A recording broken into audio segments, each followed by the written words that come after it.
Hey there, friends. Coaching is open, but I only have maybe 2 spots left. So if you want one of them, please go to comparedtowho.me, go to the coaching tab, look for the group coaching tab under that, and fill out an application today, or drop me an email if you're interested in more information. I'm happy to answer any of your questions. If you want in a coaching group, April 4th will be done mid-May. If you want in a coaching group before summer, this is your chance. I hope to see you there. Also, our Patreon community is open. I've got some awesome bonus content in there from Jill Savage. Go check that out, patreon.com/comparedtowho, and find out how you can be part of our first monthly meeting happening in just a week or so. I look forward to connecting with you. Thank you for listening to this episode that is part of the Spark Media Network that can now be heard on the Edify app.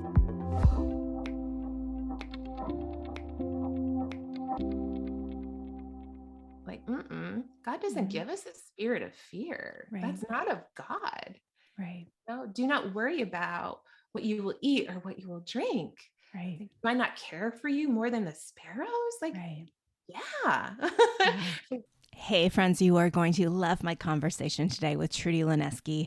Trudy's a God girl. She's a wife. She's a mom of 4. She's a writer. She's a vlogger. She's a speaker. She is super passionate about the next generation, and she's passionate about equipping parents to raise these kids in the way they should go. She has an awesome podcast called Kingdom Mamas.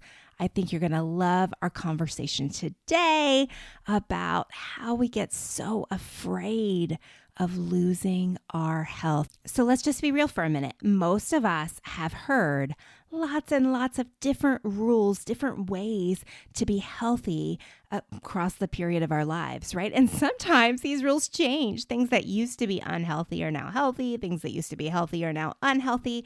It is hard to keep up. But the bigger question today is not whether or not you should try to live healthy. It's what do we really have control over, and who are we trusting in? I think those are the 2 questions we have to ask ourselves. It's not that we ignore the wisdom God has given us in the arena of health, but that we look at health in a way that's beyond just what we eat. Ultimately, I'd ask the question, is it healthier to be afraid of food? Or is it healthier to be afraid of losing our health? Neither one of those things are healthy. So listen to today's episode and see what you think.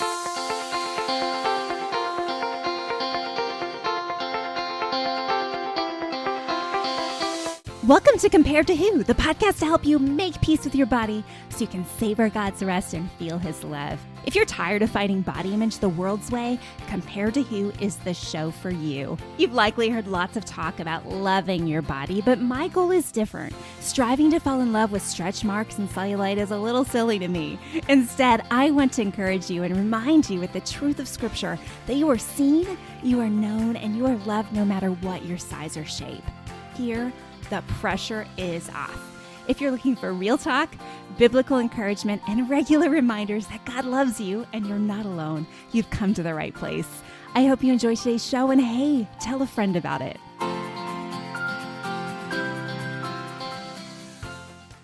Trudy, thanks for being on the Compared to Who show today. Hey, Heather. Thanks for having me. It is so fun to connect with you, and we got to meet IRL. Am I cool enough to say that? I feel like I'm young enough to say that. Which means in real life for anyone my age or older. But we got to meet this summer, and you were a blessing to me because you had encouraging things to say about Compared to Who. And so I'm just excited today to have the opportunity to talk to you about this fear topic. And I was trying to think of who would be the person to have a conversation with on this topic. And I thought, I wonder if Trudy would be a good fit. And I think, y'all, when you hear her story in just a minute, you're going to understand why. But today, the topic we're tackling is the fear of losing your health. Now, it's kind of a weird, specific one, given the others, like fear of bread and fear of fat. Like, this is like super specific. But when I talk to people, and Trudy, I know this is going to be part of your story too, like one of the biggest hesitancies about doing like intuitive eating or coming off the diets or giving up all the food rules is, then I'm going to not be healthy anymore. And so I'm excited to dig into this with you today. And I think we should just start by just tell us your story. You have been on a journey. Yes. Take us there. Take us there. Yes, take us there. Okay. So I started dieting it was December of 2011. And I had never been in-depth dieting until that time. Well, I can't say never, because around my wedding, of course, the diet, eating the carrots, got to get into that wedding dress was definitely a thing. But Absolutely. it was, yes. I ate salmon and cantaloupe. That was my pre-wedding diet. And I'm not endorsing that, by the way, but anyway, no, yes, I feel you. I feel you. I remember one of my coworkers being like, Trudy, are you choosing to eat carrots by themselves, or what is this that you're doing? Like, seriously, I should have taken that and stopped what I was doing at that moment. But it was after child number 4 in 2011 that I was at a weight that, it shouldn't have been scary, but it was. And it was, but anyway, I was looking around and I was seeing people around me dieting, and I was wondering what they were doing. And then all of a sudden, this feeling of less than, right? We're comparing. I'm comparing to these other mothers who are really fit. They have 4 kids and they're really fit. Like, why? What's wrong with me? Yeah. So I began this journey of joining an MLM, fitness and wellness MLM. And that's where it went downhill super fast. And then it turned into idol after idol, right? Like, now we have this clean eating orthorexia issue because this MLM is encouraging it. Were you a Beachbody girl? Yes. I didn't know that. Oh my word. There's so many people listening right now that have just turned their volume up a little louder. Okay, go ahead. Yes. And it was that MLM that told us, okay, you are not successful unless you have a transformation, right? We have a transformation Tuesday. And you are not successful unless you are able to have that before and after. There has to be results, right? Right. And then came the orthorexia. Then came the health. Here we go. Like, this fear of health. My parents, they have a pair of medicines that they take. They have, type 2 diabetes. They have high blood pressure. They have heart's disease. The list could go on. And now all of a sudden I felt as if I could control that, right? Mm-hmm. Like, right. I don't want to make the same mistake. So I'm going to be able to control that. Right. So fast forward 8 years, girl, 8 years of this diet mentality, but like yo-yoing, right? Because Beachbody, we have these programs on, off, on, off, on, off. Like, so in 2019, I did a fast. Okay. This water only fast. Okay. Crazy, right? And that's where God met me. I'm getting chills right now because he said to me, Trudy, what is your ultimate goal here? Because if I'm honest, I'm doing this because I'm messed up, right? And I need to fix it. And this is my fix, this fast. But I was saying that I was doing it for the Lord, and I wasn't. Right. And he said, Trudy, if you are so stuck in diet culture, how can I trust you to steward my girls? Because my niche market, not niche market, but my audience are teen girls. They watch me on Instagram. They see what I do. It was there that conviction was like, oh my goodness, what am I doing? Yeah. This is insanity, right? The definition of insanity, we all know it, doing the same thing over and over again and expecting a different result. There was my conviction. And it was then that I started my intuitive eating journey. I had met Erin Todd, Ginger in Progress. I met her in July of that very same year, but it wasn't until that conviction that I had the courage to reach out to her and say, hey, can you just tell me about this intuitive eating stuff? And that's when she said, the first book you need to get is Compared to Who, Trudy. That's awesome. And that's where I fangirled on Heather last summer. That's So awesome. yeah. It was this beautiful journey. You know, the enemy, obviously, he worked his way in through my life and fed me lies after lies and fear and this idea that I can manipulate and control my body and make it a certain way that it was never intended to be. Yeah. And so, you know, God met me there and he turned that into good. So wow. He does. Yeah. So there's a lot you said there. So we've got a lot of places to go with this conversation. I'm trying to think of what. Okay, let me ask this first. I saw a picture on Instagram and it looked like you were like doing like a bodybuild competition. Was that just part of Beachbody or did you compete? Oh my goodness. That was just a whole step further. Okay. Can you go there? Oh my goodness. Okay. So I don't know. Are you familiar with bodybuilding? I'm talking just a little bit. I had a client who had gone down that road at age 18. And then my sister-in-law's husband, he's in that world.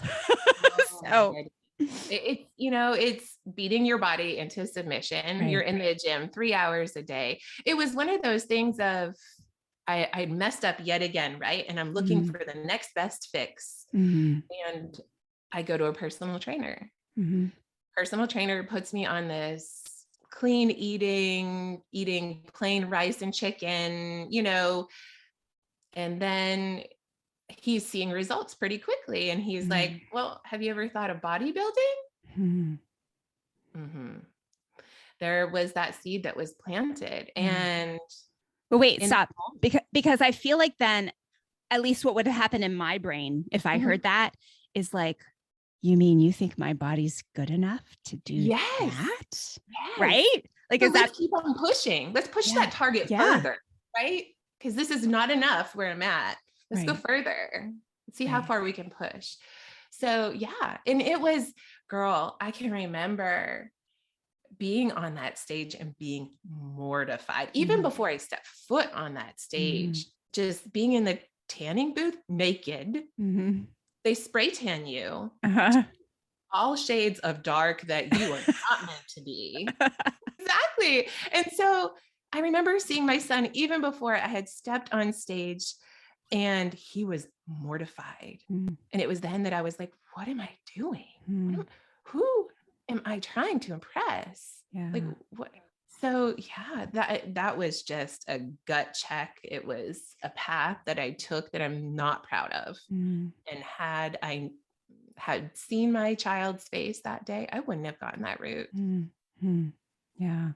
How about your husband? Like because I think a lot of women, so your issues kind of started after baby 4. So a lot of women would say, well, my husband would be super happy if after having kids, I got all into fitness. But how did your husband journey with you on this? Or is that part of your story? Yeah, I think that's part of my story too. He, generational curses. Here we go. He comes from a background of fat phobia, you know. So before we even got married, there was this seed that was planted that said, if you ever get fat, I'll divorce you. Wow. Yeah. To this day, it's something that I hold in my heart.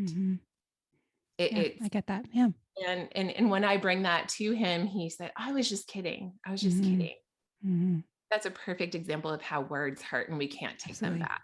Absolutely. Yeah. So that striving, if I'm honest, all those years were because of that fear and that lie that I wasn't enough and that I had to work to be enough. Right.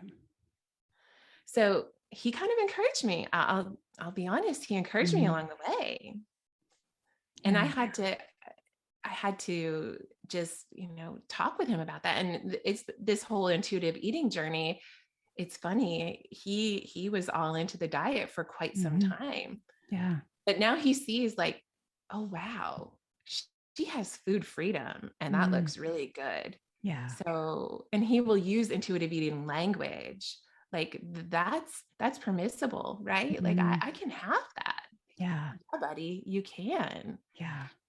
And so we're working through that together as couple. And so it's been our journey. Yeah. Yeah. Thanks for sharing that. Because I know, I mean, that happens in my house too. You know, I'm married to a Marine fighter Yeah. pilot. Like, you know, they care about their bodies. And you know, so it's been an educational process, right? To get him out of, well, what diet culture has preached to everyone, right? Yes. And, you know, and my husband's watching the like bodybuilding, like, you know, how to get Right. toned faster and how to get this many abs. I don't know that you can multiply the number of abs you have, but I guess it's the way they look.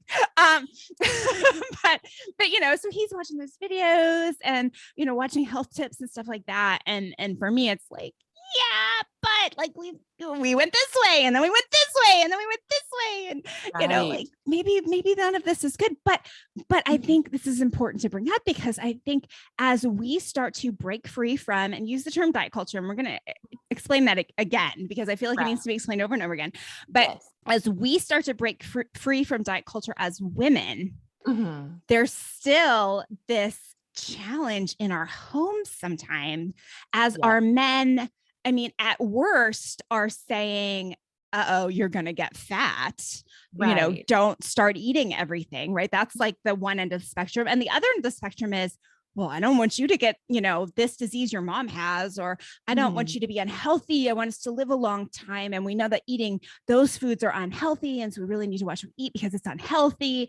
And, you know, and having our men like be there to help us break free from diet culture is like a whole nother thing. Right. And that probably should have been the title of this episode. But now I'm like, that's a whole nother episode there. Right. I mean, that's a big thing. It is. It's absolutely, it's huge. And taking those thoughts captive, regardless of where they're coming from. Right. Right. Even if they're not in our own head. Yeah. I think every woman listening probably has some comment that her husband made that has been stored away like that. Mine is, he told me once, you're probably 3 or 4 months, not years, months into marriage. And he said something in the context of a conversation we were having, like, I've already seen you. And that's one of those where I have to like, you know, that, but the enemy uses that. It comes up all the time. And, you know, suffocating that to death is a challenge. So, yeah. So thank you. Thank you for sharing that. Well, let's go to the health thing. Okay. You mentioned health issues that your parents have. Like are watching health issues of that next generation. And that's totally, you know, we got diabetes going on. We got heart disease going on. We got all the things in my family, stroke, like you name it. You know, we're not really cancer folk. We don't have a history of cancer. I'm like, my people die of metabolic things. And so that connects to like, oh, well then how could I possibly do intuitive eating and all the things? Because that's contradictory. So what are your thoughts there? I think it takes challenging the food police, right? I think that's an intuitive eating step. And that took, and still, if I'm honest to this day, I'm still, no, Trudy, it's okay. It's okay that you have these things, because for so long it was an all or nothing mentality. Either I'm completely clean or for me, it was binge eating disorder. I was never diagnosed with that, but it should have been. And it was this idea that I could control my body and I could control what's inside. And, you know, if I'm honest, when I was in that bodybuilding mode, I actually had a physical at one point and I had blood work taken, and my LDL was borderline. So that was proof that I couldn't control my cellular level that's going on inside. So it was another thing the enemy had just lied to me about. Well, yeah. And I mean, it is about control, right? I mean, even early in eating disorder stuff, right? A lot of times there's a connection with like, this was, especially like with kids, like this was the one thing I could control. Right. And then, you know, it just think we as women in general who struggle in this area, where like control is always something we're battling. But you're right, it's a false dichotomy of if I do this, then I will be healthy. If I and that's kind of, well, so I said we were going to define diet culture. I mean, that's kind of the promise of diet culture. Yes. Right? Like it's the salvation story of how would you describe it?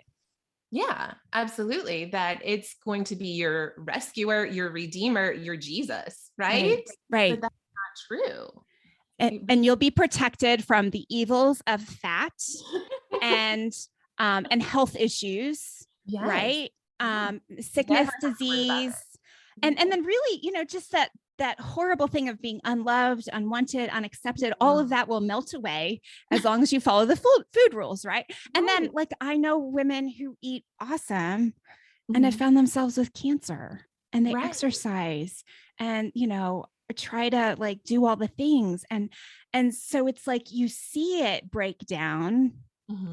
But then I think I wrote this in Compared to Who, like I think we're all looking for unicorns. Right. Like, or we think we're the unicorn, right? Like, I know that didn't work for them, but I know if I never eat an Oreo again and always drink warm lemon water in the morning with a hint of cayenne pepper, and then eat the exact right ratio of macros at the exact right time of day and with the exact right vegetables, like cancer. Ignore the hunger cues. You are not hungry. No, of course, no. Don't listen to your body. You know what's best. and then it's like, and then guess what? Cancer will try to knock on your door and it won't be able to get in. And, you know, you will never have any of these other issues. But, you know, I shared last month was National Eating Disorder Awareness Week.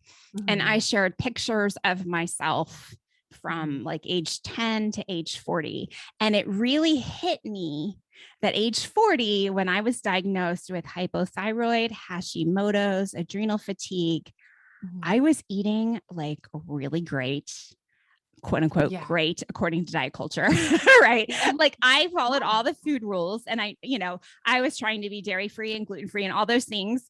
And I had a lot of serious health stuff going on and the action I had to take to get better was I had to start eating more different things and I had to stop exercising so much, which just seems so contrary to anything anyone in diet culture would sell you, right? Going off the diet, like that can't make you well, right? But it's a fear. So how do we deal with the fear, Trudy? Like how did you let go of the fear? I mean, after eating so clean and working out so hard, how did you relax your grip on all of that? Yeah, that was hard too, because not only was I known as the fitness healthy guru on social, like I was also in my community.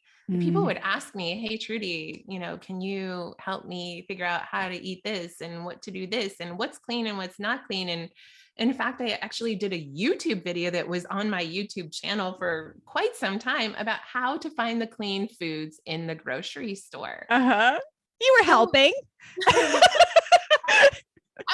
Oh goodness, I was helping in all the wrong areas.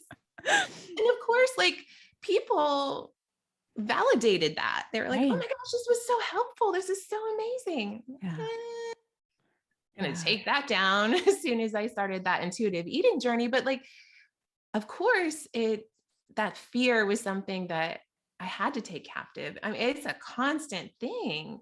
I've been on my journey now. In September, it will be 3 years. But it's a constant, like, God doesn't give us a spirit of fear. That's not of God.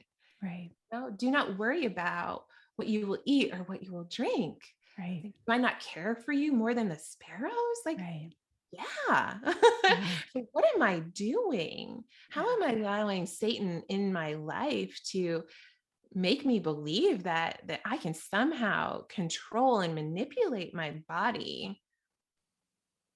And I had to let it go. And it's constant. It really, for a while, it was, journaling. I'm journaling those negative thoughts and how I can biblically turn that into truth.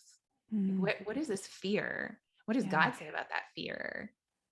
And how can I rearrange? And, there's that neuroplasticity thing, right? With Dr. Caroline Leaf. I mean, that's very real. Yeah. We can retrain our brains. We can, physically, like I visualize taking that thought and rooting it in Jesus.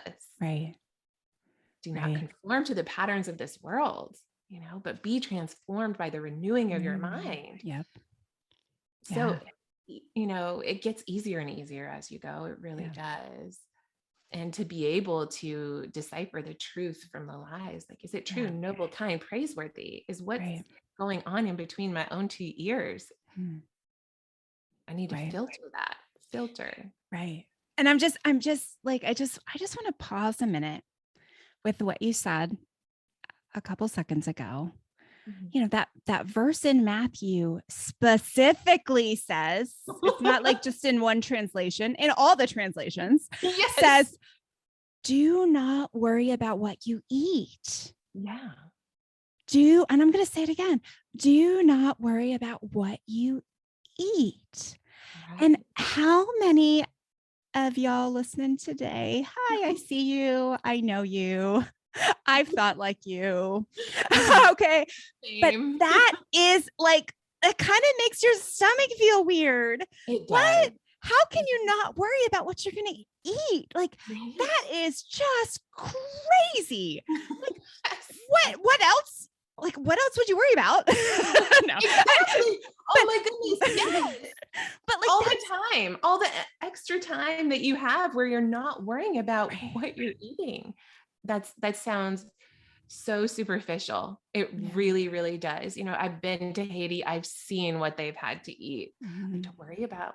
And to that fear of going out to eat. Oh my gosh, that was a whole nother level. Right. What will I eat? Right. I can't go out to eat. Right. I can't socialize. Or you can't go when someone invites you over for dinner. Because you don't have any control over what they're going to serve. And then it's like super awkward, right? Because at least going out to dinner, you can like be the person like, that's like, ooh, could you put the butter on the side and, make sure you do this and this and this to my meal. But if you're going to someone's house and it's sitting on a plate in front of you. Yeah. So real. But do not worry about what you're going to eat. Back to our thesis for the day.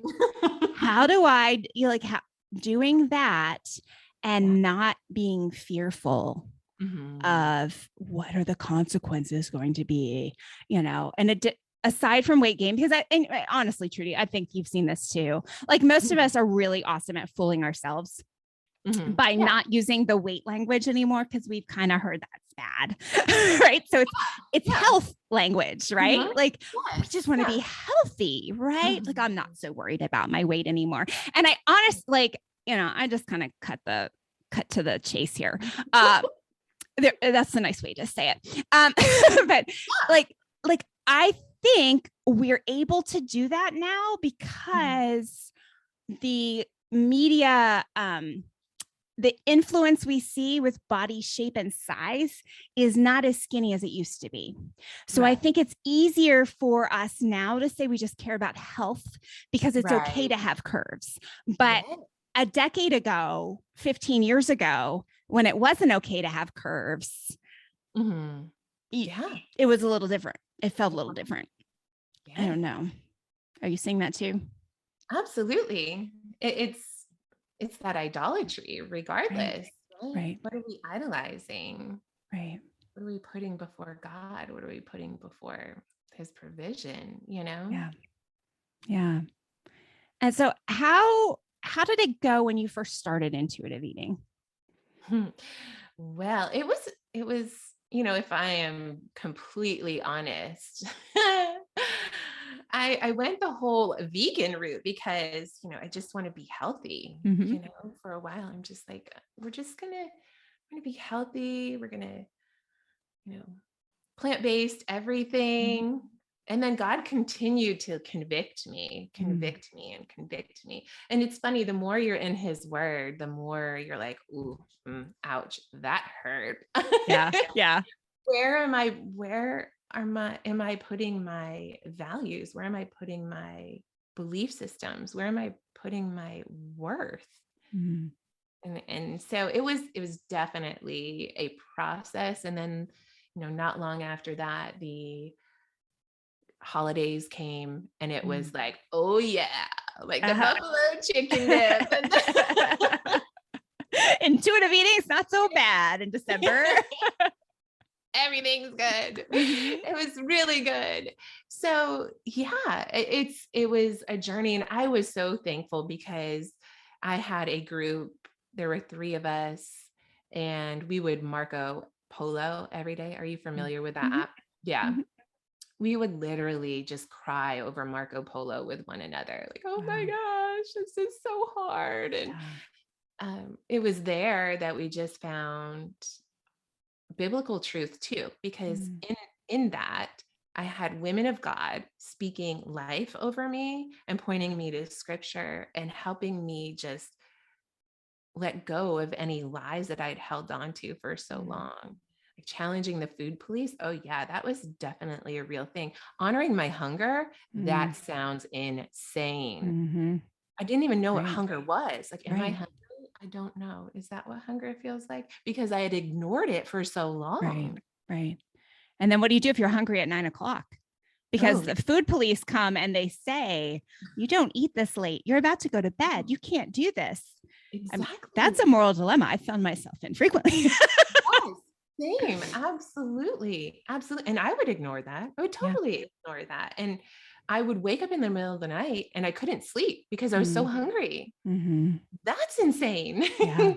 So it was working through years and years of just rules and that I had followed. And it was hard. It was hard. But on the other end of that is freedom. Right. And so much joy and so much goodness that I had missed out on. Birthday cake? Oh my goodness. For me, it was like, oh, you can have cake on your kid's birthday. And I have 4 kids. So 4 times a year you can have cake. I love cake. I love cake. So now I eat the cake. My kids make the cake. I eat the cake. And so I was missing out. My kids love to bake. I wasn't baking with them because, oh my goodness, I can't wait, Yeah. Definitely a process, but so much freedom in that. Yeah. And I mean, I think I read a blog post a very long time ago about how like diets are prison.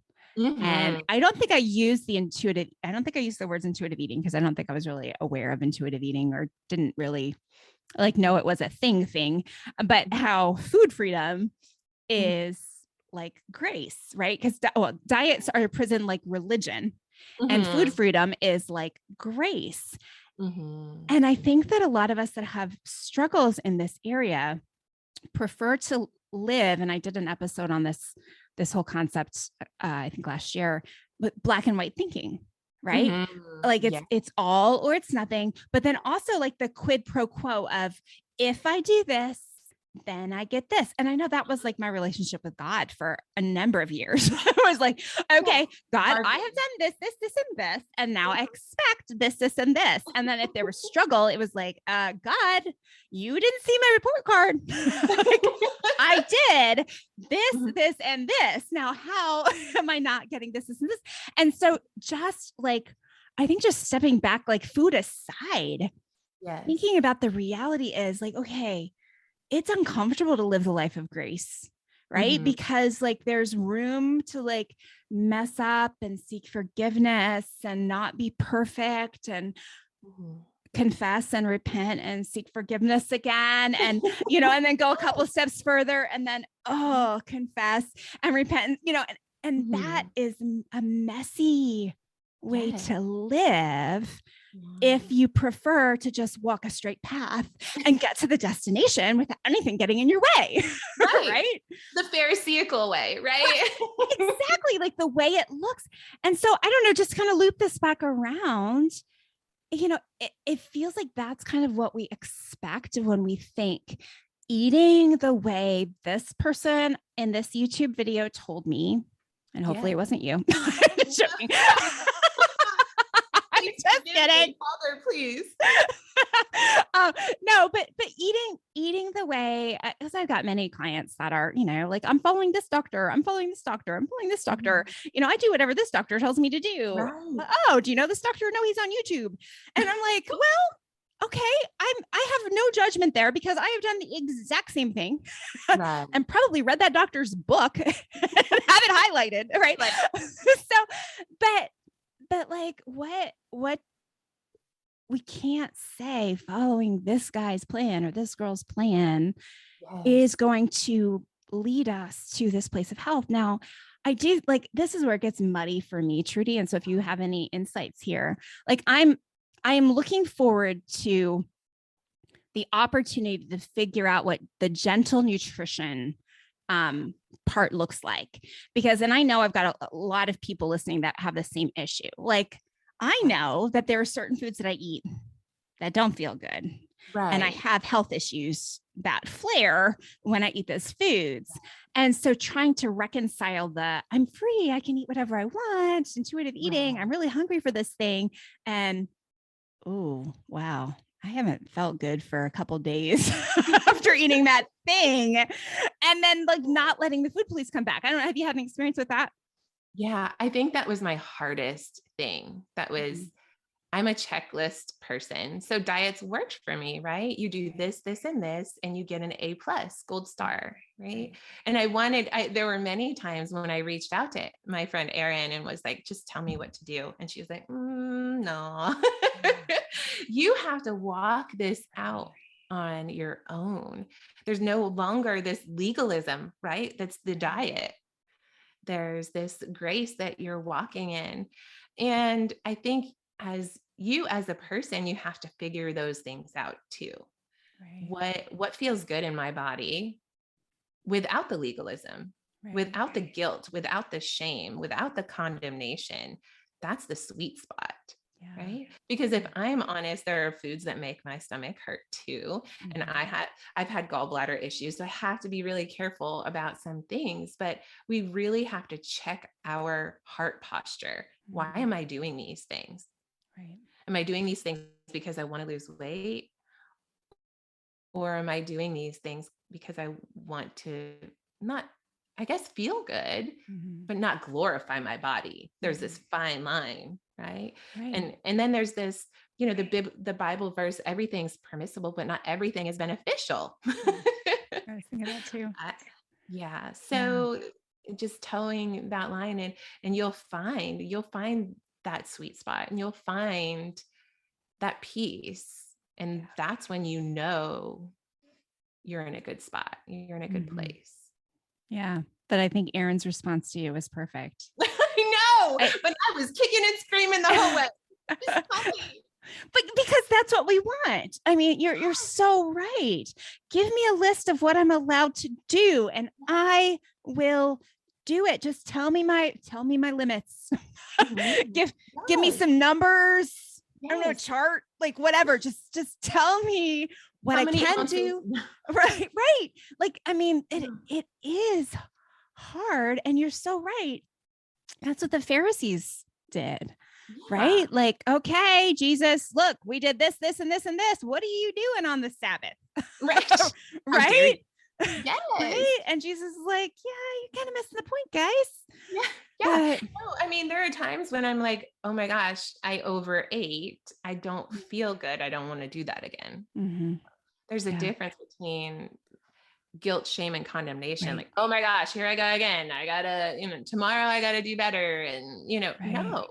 Like, okay, I don't like feeling this way, so maybe I ate too much, Right. Just check in the heart constantly, and making sure it aligns with God. And yeah. And I'm thinking, just as you said that, like, this might be a very strange thing to say, but like, in some ways it's just like being okay with being human. Yeah. Right. Like, I'm going to mess up. Sometimes I'm going to eat more than I should. That is human. Just like I'm going to say more than I should, or say less than I should. I don't, but like, we're not perfect. No. We're never going to do it all right. Right. Yeah. But yet in this area of food, we think if I can just be perfect, then I can control the outcomes. Yeah. Okay. Last words of encouragement to someone that's like, okay, I've heard y'all talk, but there's no way. There's no way. My rules are my rules, and they are keeping me safe, and they're keeping me healthy. I don't know that anyone's actually saying all those things, because that's like a different layer when you start to figure all that out. But like, I can't give up my rules. Trudy, how would you encourage them? Bless and release. Let it go, like Elsa. Let it go. No, because this is an opportunity to just lean in and begin a new identity outside of where the diet has taken you. Begin an identity in Christ, and begin an identity that you were always meant to have, created in his image, set apart, chosen. You were not meant to bow to diet rules. Those are prison. Heather just said it. They're prison, and you don't belong in prison. There's joy, and there's freedom, and there's peace on the other side. And just take the next right step. You don't have to have it all figured out. I don't have it all figured out. And this is the cross I bear and will probably continue to bear all the days of my life. But in that is Jesus. In that I get to just rest in his goodness and his faithfulness. And that's enough. Yeah. You get the daily opportunity to lean on him because you need him. Yes. And I mean, if I'm honest, I would say I lived too much of my Christian life thinking, well, I got this handled. Right. Like I got it. Like, okay, thanks God. Thanks. Yeah. You're like just my backup plan. Right. Like, well, I like, I'm the coffee and you're the creamer. Like, you make it just a little better, but I got it. I'm strong enough, but I mean, and that's all part of this big bundle of issues. So yeah, I love that. Just one step at a time, one meal at a time, one bite at a time, one snack at a time, definitely. And that, that's, I think anyone listening to the show probably can relate to, like, I just want to know what this is going to look like in 9 months. And, don't know. We have no idea, but God does. Yeah, so good. So good. Well, Trudy, thanks so much. Hey, tell us the exciting things going on in your world and where everyone can connect with you and where everyone can listen to your show too. All right. Well, April 14th, I will be launching my first devotional for moms raising kingdom daughters. It's called Reclaim Her Heart, and it's a 30-day devotional. And actually, the companion set, which is the teen version, will be coming out in May. So you can either buy them separately or together, and you can purchase those on Amazon. And also you can connect with me on Instagram at Trudy_Lonesky. I also have a Kingdom Mamas podcast where we talk about the nitty-gritty of raising these teens and children in the way they should go in such a difficult world right now. So love it. Love it. And I will have links to all of that in the show notes. Say the name of the book one more time. It's called Reclaim Her Heart. Reclaim Her Heart. Reclaim Her Heart. Yes. And the subtitle is really long.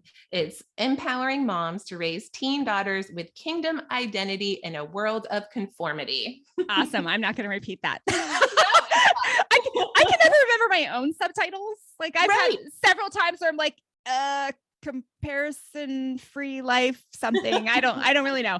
But Reclaim Her Heart.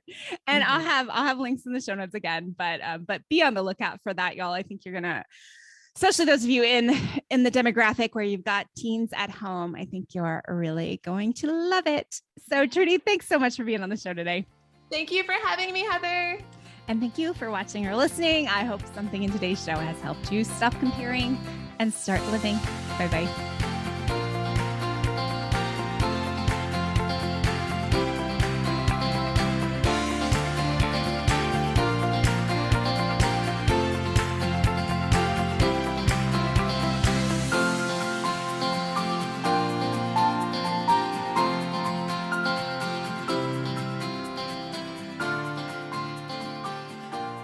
If something from today's show has blessed you, would you mind hopping into Apple Podcasts or Spotify and leaving a review? That is the best way to bless me if this show has blessed you. Thanks for listening.